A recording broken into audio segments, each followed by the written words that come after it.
The first half of this video will be entirely spoiler-free. With that warning out of the way, let's get to the review. This is the Superman movie I've always wanted. I will admit, I wasn't always a fan of the Big Blue Boy Scout. Sure, I love the Justice League cartoon, but I never really connected with Superman because, in my young eyes, he was simply too good at being a superhero. How could I possibly connect to a man that can solve most of his problems in seconds, thanks to his godlike powers? Nah, I prefer the human struggles of Bruce Wayne, who I found far more relatable, despite my net worth as a 7-year-old being a few dozen zeros less than the billionaire Batcase. However, that all changed after I watched the 2-part episode Hereafter from the Justice League animated series. In a seemingly typical battle, Superman is shockingly disintegrated by Toyman. The first part deals with how his loved ones handle this loss, ranging from inconsolable grief to utter denial. It's a realistic and somber episode that deals with death, which is thankfully lightened up by the hilarious Lobo. Sometime after the funeral, however, it's revealed that Superman was not dead, but instead sent to an apocalyptic future, a red sun looming over the sky and nullifying his powers. So, why am I bringing up this episode from a 2-decade-old cartoon? Because it's the first time I ever saw Superman vulnerable. Not just literally, but mentally and morally. In Hereafter Part 2, thousands of years removed from the world he knew, loved ones long dead, and powers gone, there's really nothing super left about Superman. Who is he without his superpowers? Who is Clark Kent without the people he cares for? Who is Kal-El when he is literally the last Kryptonian left? Or, at this point, the last Earthling left? As it turns out, he's still the same damn hero. Even in this hellish future, he still looks for a way out, to fix things, because that's who Superman is. A beacon of hope even as the only witness is the man who doomed the very world he loved. I didn't think all of that as a 7-year-old, of course, but the overwhelming thought I had was, wow, Superman is so cool and good. And that's exactly what the people behind Superman 2025 understand. Whether he's Kal-El, Clark Kent, or Superman, the character should always represent the best of us, an ideal of what to strive for, the hope that even after the worst has happened, we can smile and reach out to those who need it. There's such a boundless optimism to the film that's infectious. It makes you want to punch the air and take flight, solve every problem in the world, and be back before dinner. But don't mistake that optimism for naivety. For all of the film's veneration of Superman as an ideal, the Justice Gang, the Daily Planet, the Kents, these people are essential for resolving the movie's conflicts. It's not Superman solving the problem by himself. It's Superman inspiring and being inspired by the people around him to do good. And I just adore that James Gunn and his team managed to bring the family vibes of Guardians of the Galaxy to a character that could easily have been a solo act. On the less mushy side of things, the cinematography and action are fantastic.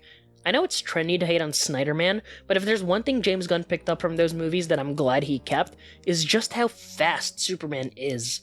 Watching Superman zip around was like watching videos of fighter jets taking off.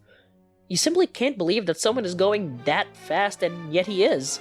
You're never lost thanks to the brilliantly dynamic cinematography. Another reason I love the super speed is how it's used in the film. It's not just there to show off how cool flight is, because, oh my god, the flying scenes in this movie are so cool. It's also there to showcase how good Superman is at saving people. Yeah, there's plenty of punching, but just as much time is dedicated to Superman minimizing collateral damage. That trailer shot of him saving that little girl is just one of so many cool scenes of life-saving. As for everyone besides Superman, they were all played to perfection. The Justice Gang were awesome, sort of friends to Clark, a bit more morally flexible, but still ultimately good people. Guy Gardner is a lovable asshole, as always, Hawkgirl's a badass baddie, and Mr. Terrific is, well, pardon the obvious joke,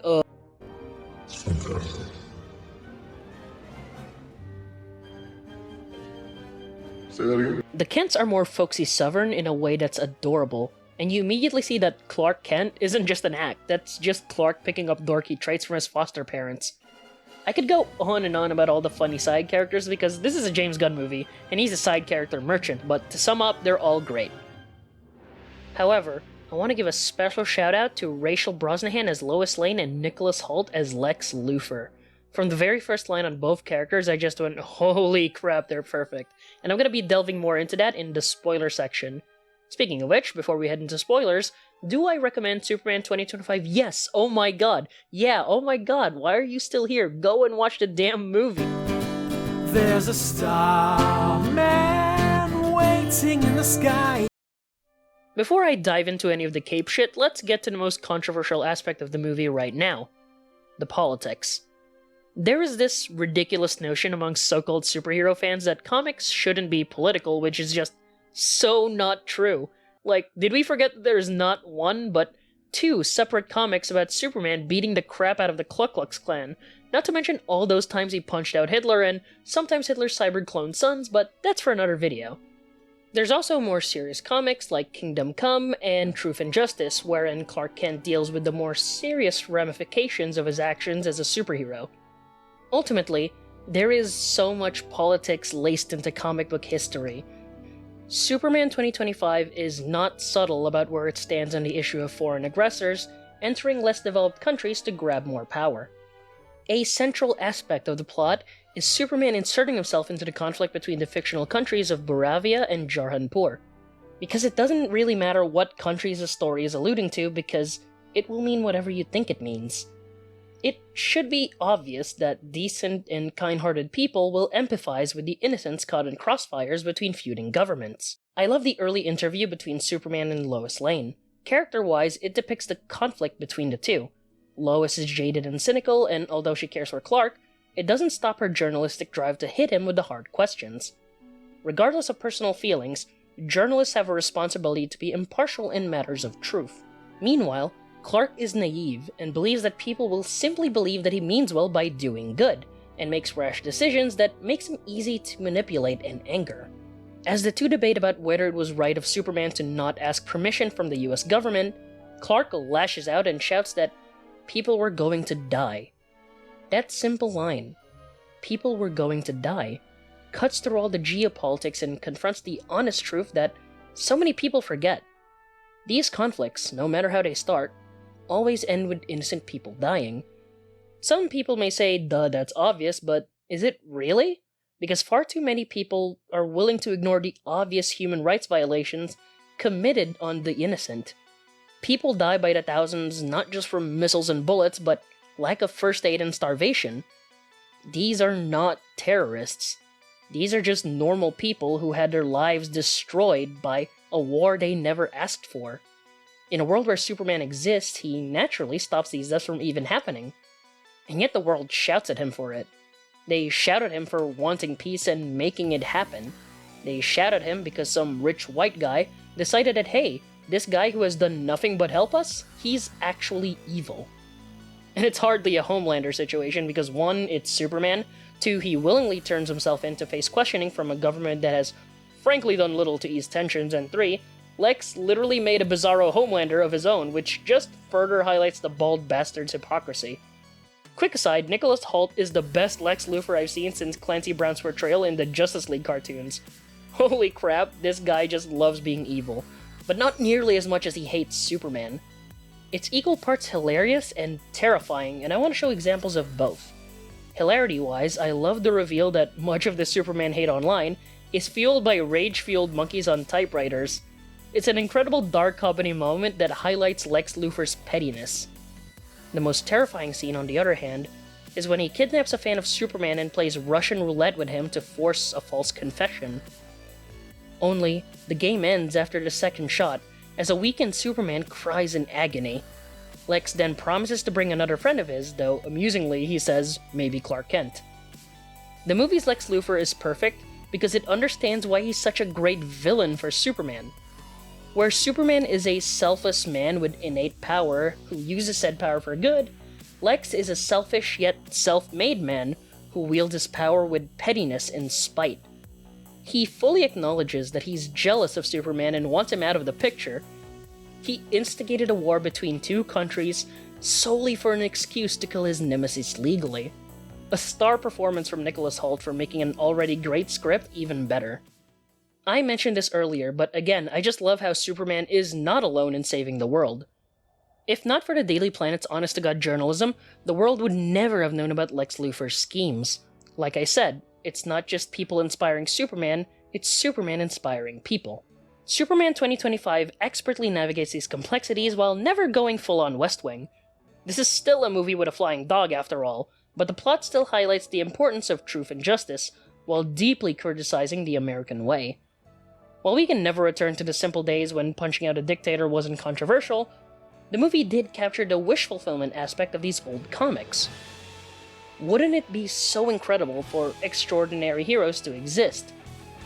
Isn't it comforting that Superman could save children from natural disasters at any time? And for all of Superman's idealized qualities, he's still flawed. He's angry, he's mopey, he's stubborn, he makes mistakes, and he probably should listen more to the people around him. In other words, he's human. Despite his alien heritage, Superman accepts Earth as his new home. He truly believes in the latent good of humanity, and hopes he can steer them towards their best path.